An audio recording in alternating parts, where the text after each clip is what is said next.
I'm in the 4th year of my doctoral program, a time that should be filled with the frantic energy of finishing a dissertation and looking toward the future. For me, that future was supposed to include my fiancée, Maya. We'd been together for years, navigating the pressures of academia side by side. But lately, she's become completely enchanted by the new guy who just joined our research lab. While she's distracted by him, my own focus has narrowed to a singular point: my experiments. Because unlike anyone else, I know this isn't my first time living this life. I've been given a second chance. Even as I stand here, pipetting a solution with practiced ease, I'm counting down the days until I graduate. Maya sees my quiet intensity and mistakes it for excitement about our upcoming wedding. She has no idea that the real reason my heart beats a little faster is the thought of what comes after.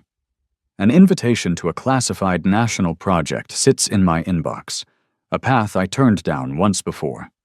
Once I walk through that door, she, and this life I'm leaving behind, will never be able to find me again. "Hi everyone, I'm Ethan. It's great to meet you all," the new guy announced, his smile bright and his energy practically buzzing. He wasn't the stereotypical awkward engineer we were all used to.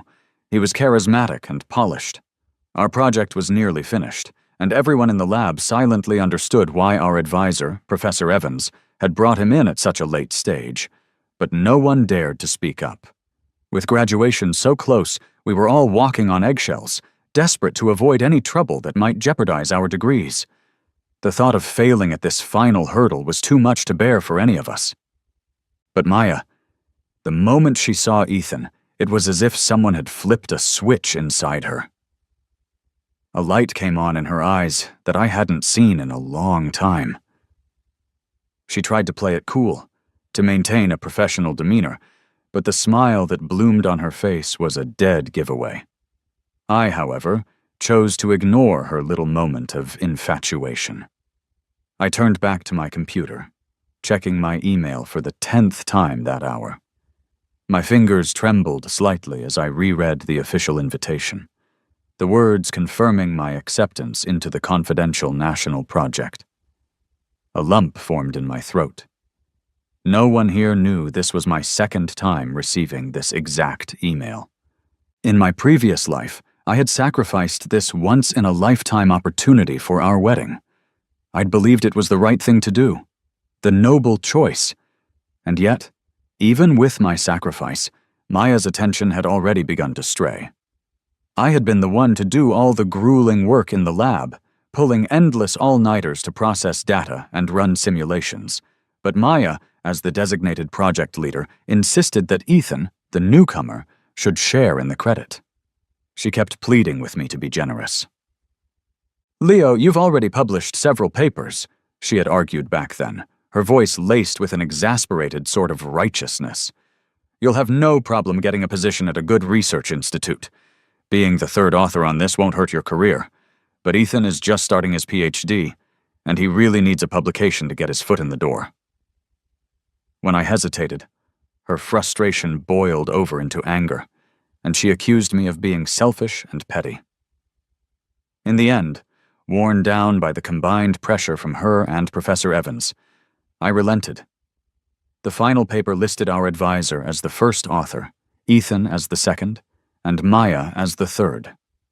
I, the person who had poured his very soul into the research, was relegated to fourth. The paper went on to cause a huge stir in our field, and Ethan was immediately hailed as a prodigy. Maya and Professor Evans also enjoyed a great deal of recognition and a host of rewards.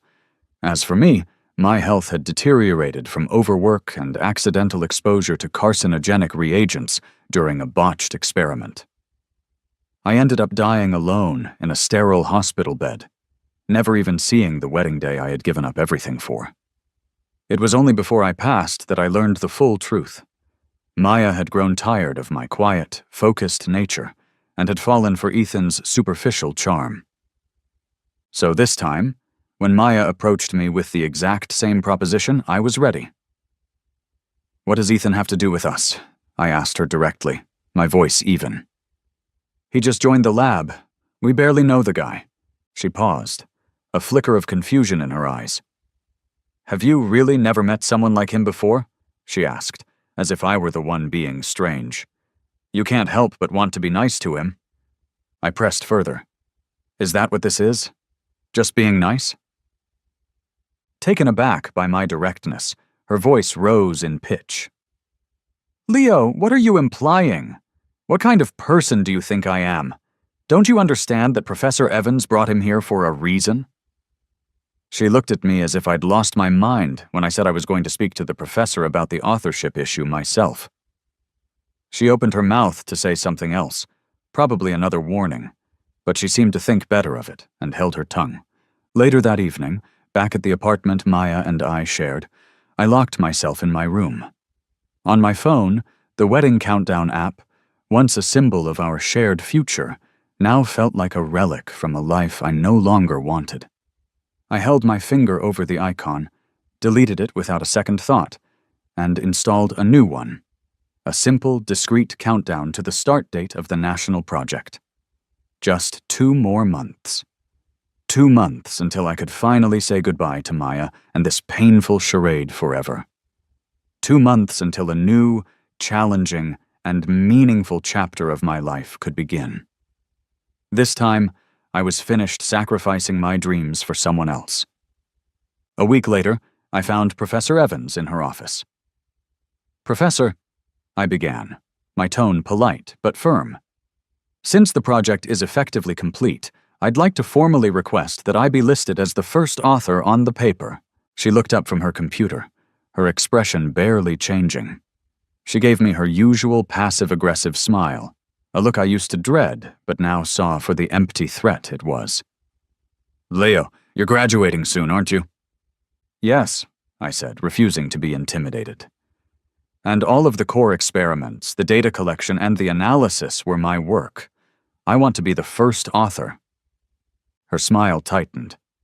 "Graduation is still a little ways off. You're my best student, Leo. I'm sure you wouldn't want anything to complicate your graduation, would you?" The subtext was as clear as day. She was threatening me. "No, Professor, I don't," I replied calmly.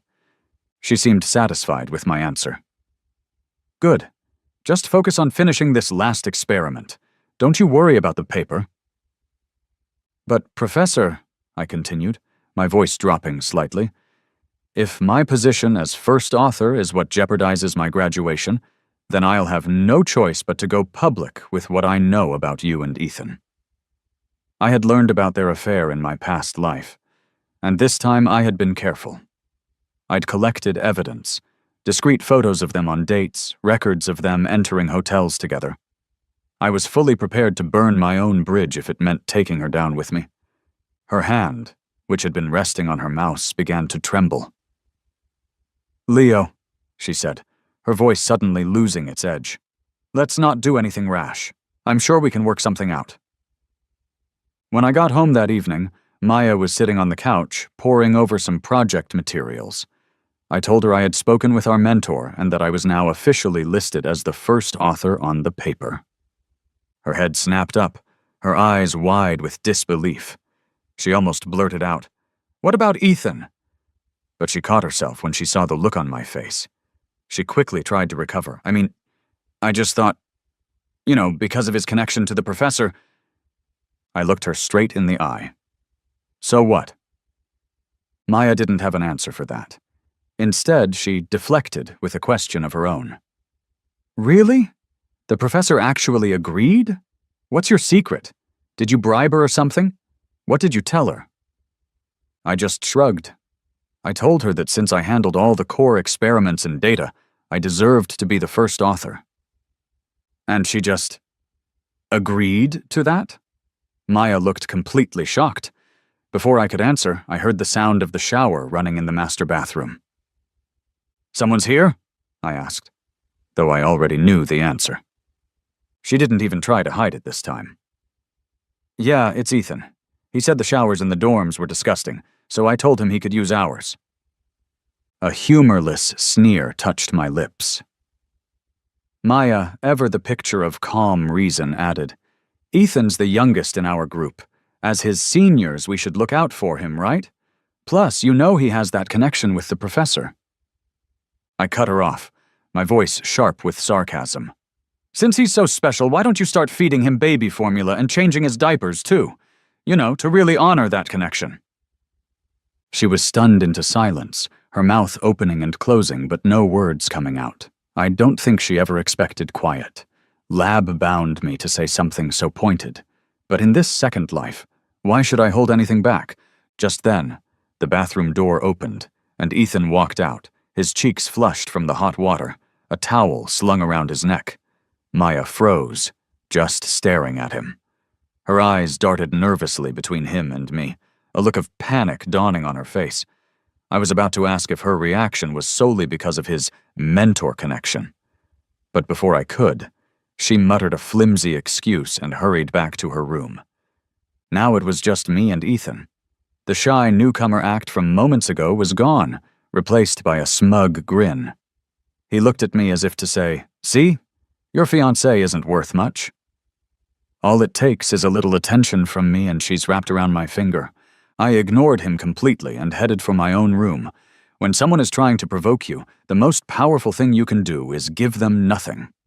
His goal was to see me angry, to see me lose my composure, and I wasn't about to give him the satisfaction. "Come on, man. What's with the cold shoulder?" Ethan's voice followed me, laced with annoyance. Did I do something wrong? I pretended not to hear him and simply shut my door. Back in the sanctuary of my room, I opened the countdown app. Watching the numbers tick down day by day, hour by hour, brought me a profound sense of peace. 50-something days to go. 50-something days until my world became quieter. Simpler. After that, it would be all about the work, about contributing to something larger than myself, for the country, for the public, for the sake of science itself. The next day, I was in the lab right on time. There was only one final, crucial experiment left to perform. Once it was done, the project would be wrapped up, and I would be on the clear path to graduation and my new life. A fresh start was so close I could almost taste it. But with that excitement came a sliver of anxiety. In my past life, this was the experiment that had gone so horribly wrong. Back then, as I was injecting the last of the lab mice, one of them had kicked violently. The carcinogenic substance I was working with had splashed onto my arm. My safety gear had failed, and that single moment had sealed my fate. My ultimate sacrifice had been twisted into a victory for someone else. This time, however, I was wiser. I was meticulous. I carefully strapped down each of the mouse's limbs before beginning the injection. I double-checked every seal on my protective suit. Only when I was absolutely certain everything was secure did I proceed. As I administered the injection to the final mouse, I let out a long, slow breath. This life, it seemed, was finally on a better track. But a few days later, when I returned to the lab to record the initial data, I found Ethan standing by my cages, feeding my test mice random snacks from a bag. For a second, my vision went black with rage. Even with the memory of the fatal accident from my past life, I had chosen not to sedate the mice for this round. I needed the results to be perfectly accurate, with no external variables interfering. And now, Ethan had casually destroyed weeks of my painstaking work. Snapping back to reality, I stormed over to him.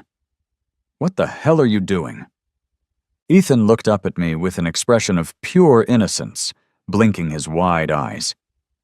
"I just thought they could use a snack. They looked so pitiful."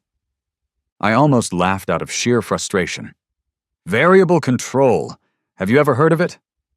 His eyes began to well up with fake tears. "Mice are so cute. How could you experiment on them, Leo?" He paused for dramatic effect. "Even if you have to, can't you at least make their last days a little happier?" His performance sparked whispers around the lab. I was so furious my hands were shaking. "This is a science laboratory, not a petting zoo. If you're that soft-hearted, why did you choose to major in biomedical engineering? Why did you join this team?" I pressed on, my voice rising. Do you have any idea that a successful experiment here could save thousands of human lives? Ethan just made a face. The mice aren't just yours. Why can't I touch them? This lab belongs to everyone. It's not like you own it. Before I could respond, Maya chimed in from across the room. Leo, he didn't mean any harm. He's just too kind for his own good. We can just redo the experiment. I shot a look at Maya, then let out a sharp, humorless laugh. So very kind, I said, turning my attention back to Ethan. I'm sure with all that kindness you've never once used mice for your own experiments, have you? Ethan wore a proud little grin. Of course not. I'm not that cruel. I looked at him, at his perfectly styled hair and rosy cheeks, and then I glanced at the other exhausted researchers in the lab with dark circles under their eyes. That's interesting, I said, my voice dangerously quiet. Because I was looking at your master's thesis on CNKI the other day. It very clearly utilized a mouse model. The color drained from Ethan's face in an instant. He started mumbling, unable to form a coherent sentence. The chatter in the lab grew louder as people started to connect the dots.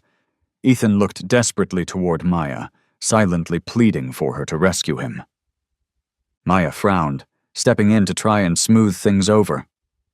Leo, he only made a mistake out of goodwill. Why are you bringing up the past? Let's just focus on the experiments. Everyone makes mistakes. As a team, suspicion and complaints are not productive. I gave her a cold stare. It's easy for you to say focus on the experiments, Maya. The experimental model has been compromised and all the data is now useless. Are you going to cover the costs and time it will take to redo everything? Or will Professor Evans be bailing you out? And tell me, is the workload for this experiment being shared by the entire team? Or is it just convenient for our kind-hearted junior member to play the saint? Then I turned my full attention back to Ethan. Don't mistake false virtue for kindness, and don't let your emotions overshadow science. If you can't understand that basic principle, then stay out of this lab. We are not playing games here. Every experiment is a battle. With that, I ignored their stunned faces and walked out of the lab. I could hear Maya's footsteps hurrying after me, but I didn't turn back.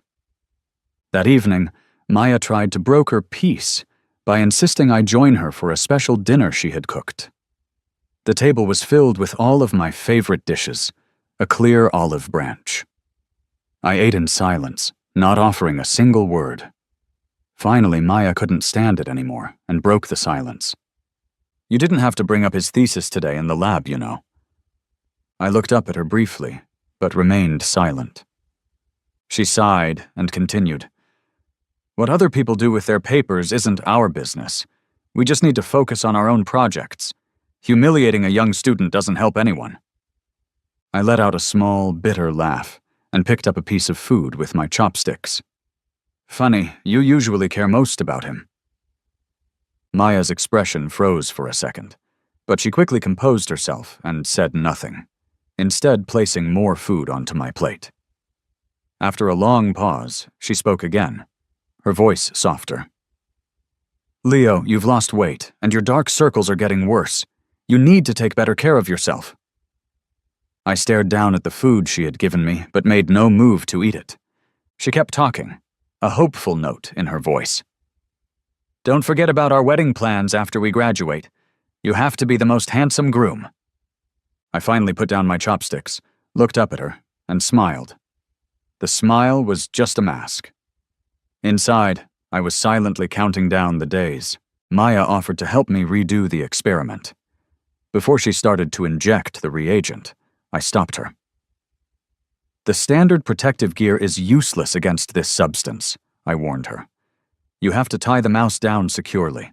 If it kicks, the reagent could splash, and the consequences will be severe. She paused, surprised by my serious tone, and for the first time she seemed to finally grasp the danger of the work we were doing. Her eyes reddened slightly, and it looked like she wanted to say something, but she ultimately remained silent. Once the experiment was nearly complete again, Maya left to meet with our advisor. I stayed behind in the lab to clean up, carefully archiving the new data and storing the reagents. Just as I was finishing, Ethan walked in holding a bubble tea, a sweet, cloying smile on his face. "Senior, I brought you something to drink." Without looking up, I continued to carefully secure the cages containing the white mice. Noticing my actions, Ethan's smile faltered. His expression soured. "What, you think I'm a thief?" he muttered, his tone resentful. "You really know how to hold a grudge. No wonder Maya says what she does about you." I finally looked up at him, my expression calm. "You really don't understand basic lab protocols, do you? No wonder the professor says what she does about you." The color drained from Ethan's face. He bit his lip, remaining silent for a long moment before he finally spoke. "How much do you know?" I glanced at him indifferently. "So that's an admission? You really are as empty-headed as you look." I ignored him after that and went back to organizing the equipment. After a long day, all I wanted was a hot shower. When I opened the bathroom door at home, a familiar, cloying scent of cheap cologne hit me.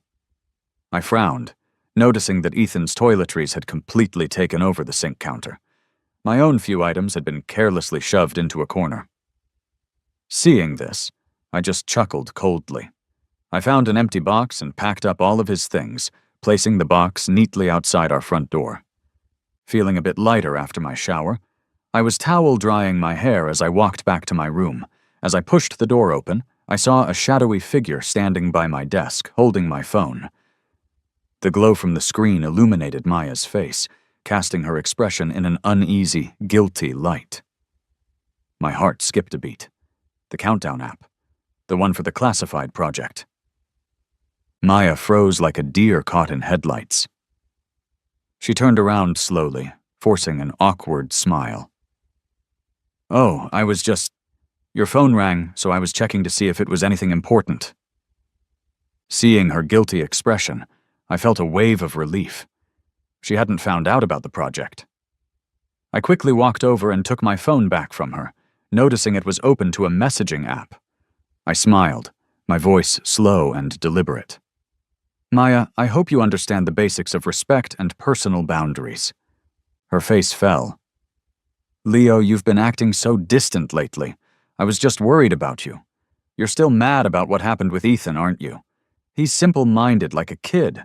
Why do you have to pick fights with him? Everyone else in the lab gets along with him just fine, except you. I know you feel insecure, but I've already told you, our wedding will happen as soon as we graduate. I will marry you."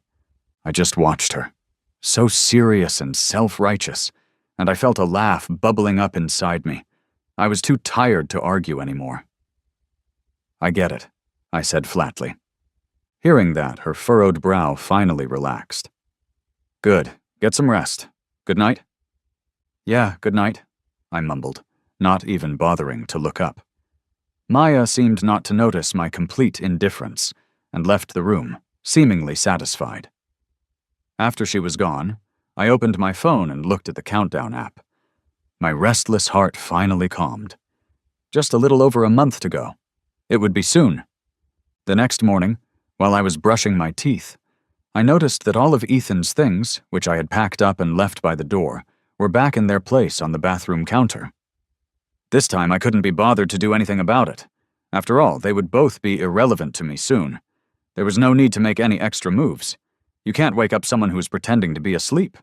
For the days that followed, I threw myself completely into finishing the project.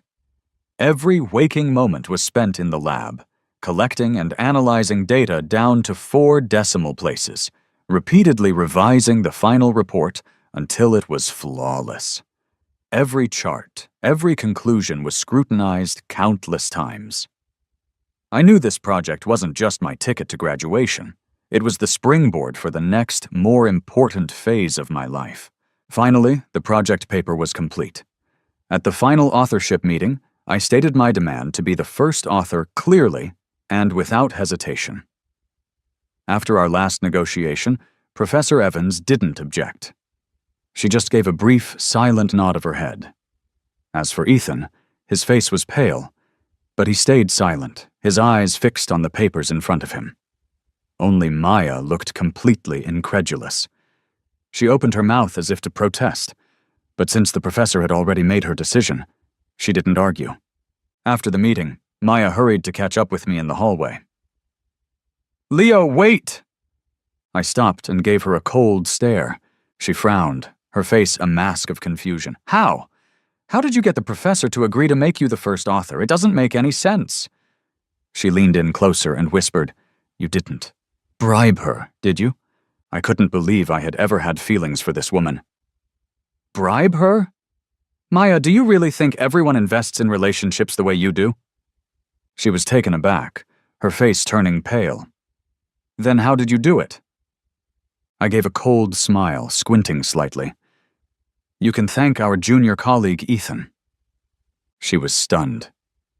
"What does he have to do with this?" I didn't bother explaining. I just turned and walked away, leaving her with one final line. "You'll figure it out someday."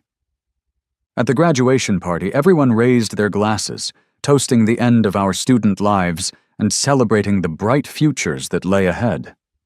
Maya drank too much, her face flushed and her gaze unfocused. She suddenly lifted her glass, her voice slurring as she looked at me with misty eyes.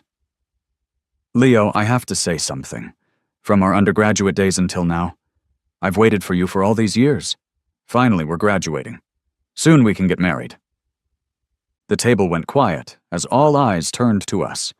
I said nothing, just smiled to myself.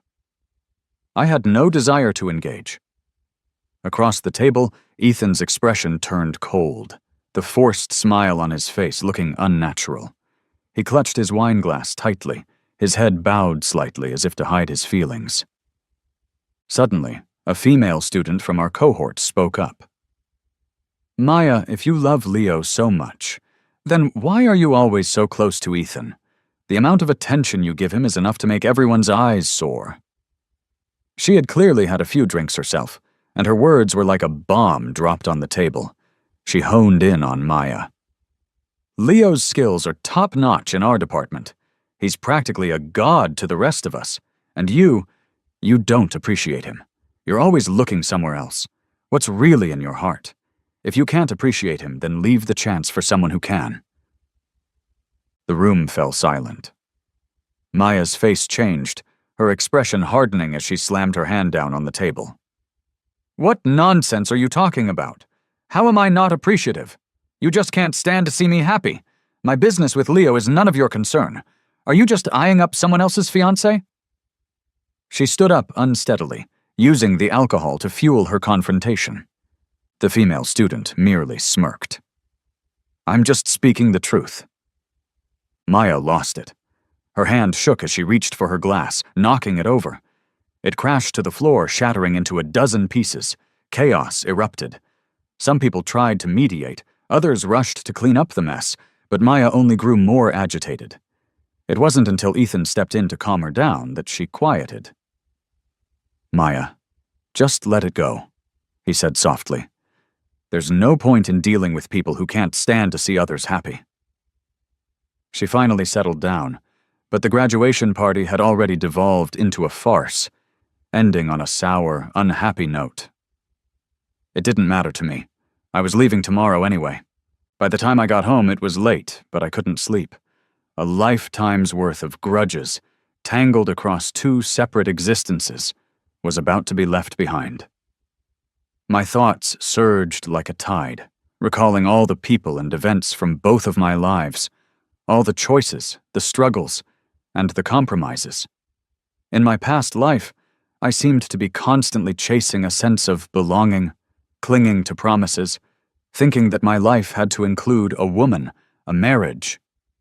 But now, I no longer thought about those things. Why must there be a woman in my life?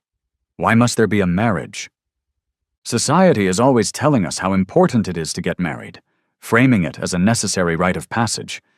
It's presented as the ultimate achievement, and without a marriage and a family, you're made to feel incomplete, as if your inherent value is diminished. Growing up, we were taught to live for others, for a partner, for children, for society's approval. But after all these years, I've realized it's all just conditioning, a chain that society places on individuals. A marriage and a partner can be choices, but they shouldn't be a destination. They shouldn't be the center of my life or the definition of my existence. I once put marriage on a pedestal without even realizing it, and in doing so, I pushed myself too low. Now, I finally understood what I really wanted. Why should I waste my life on the mundane aspects of a relationship when I could be doing something truly meaningful? Research is my real passion, a career worth dedicating my entire life to. I knew now, with absolute certainty, that I would have no regrets. In the pre-dawn hours of the morning, I left. Maya was in a deep sleep, completely unaware of my departure. Goodbye, Maya, I thought. May we never see each other again. The 3-year National Confidential Experimental Project officially began. The work was extremely challenging, with tight schedules and heavy tasks. It was an almost non-stop cycle of experiment design, data analysis, and troubleshooting technical issues, one after another, from morning until late at night. But even with the immense pressure, I felt surprisingly fulfilled.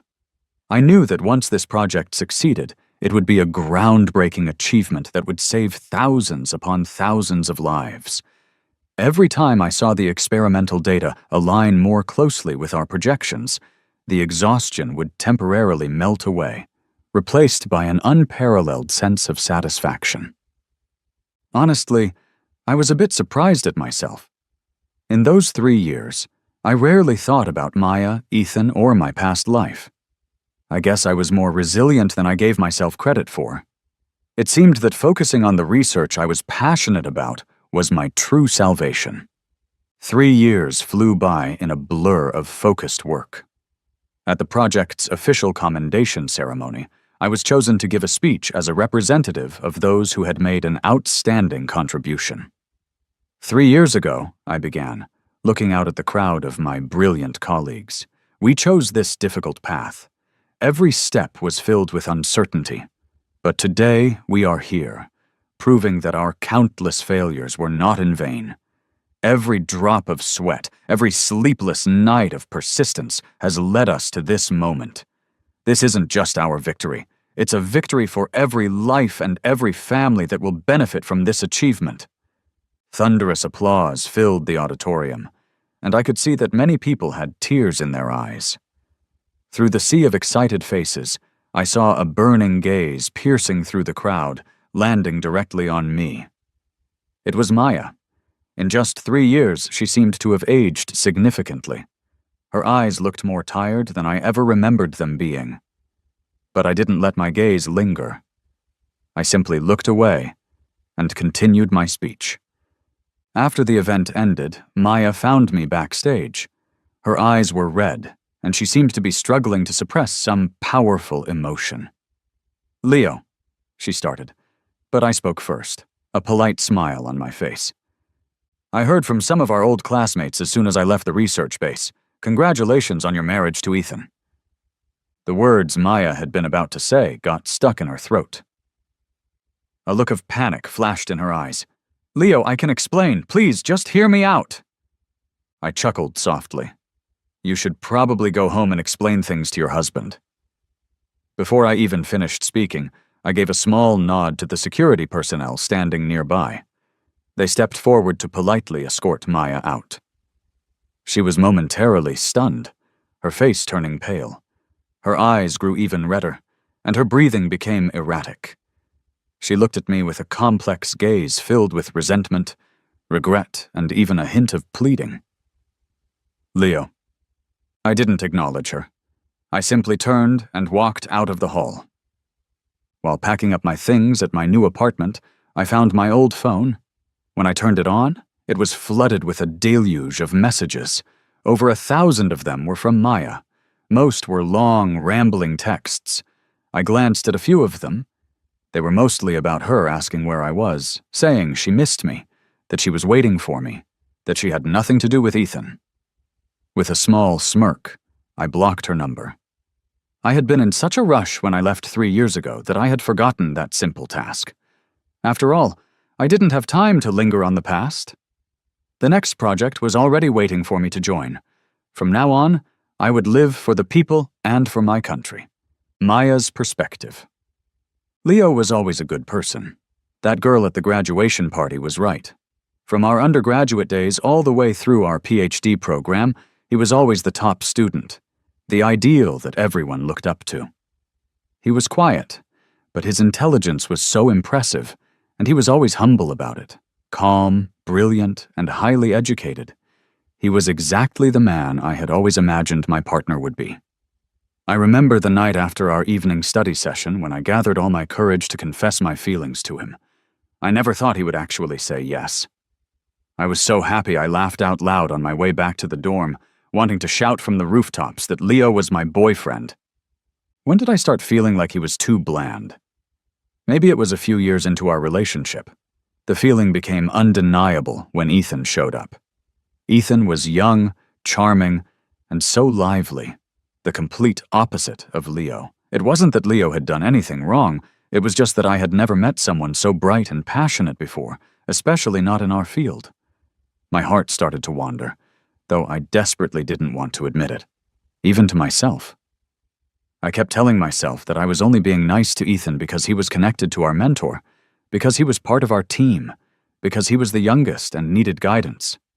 But the more time I spent with Ethan, the more dull and overly composed Leo seemed in comparison. Yet he was the same man I had confessed my love to years ago, the same man I had asked to marry me. In the end, I was the one who had changed. Then Leo left. He just disappeared, leaving me and our wedding behind. When I couldn't reach him, I nearly lost my mind. Even if he was upset about Ethan, why wouldn't he at least hear my explanation? Why would he just vanish without a single word? I used every connection I had to try and find him. I even went to his parents' house, but it was as if he had disappeared into thin air. Eventually, in my desperation, I went to the dean and begged her for help. The dean just looked at me with a strange expression. "Maya," she said, "Leo is a living person, yet he vanished without a trace. We are all researchers. Don't you understand what that implies? You were his fiancée. Didn't he tell you anything?" I was stunned. As slow as I could be, her words hit me like a ton of bricks. Of course. Leo was always a rare talent in the research world. With his abilities, it was only natural that he would be recruited by the government for a major project. That's when I finally realized, with chilling clarity, that Leo really, truly didn't want me anymore. After he left, I drowned myself in alcohol every day. I kept trying to brainwash myself, telling myself that he would come back, that postponing the wedding wasn't a big deal. That's when Ethan slipped into the void Leo had left in my life. At first, I was furious and wanted to cut all ties with him. I told him I would wait for Leo no matter how long it took.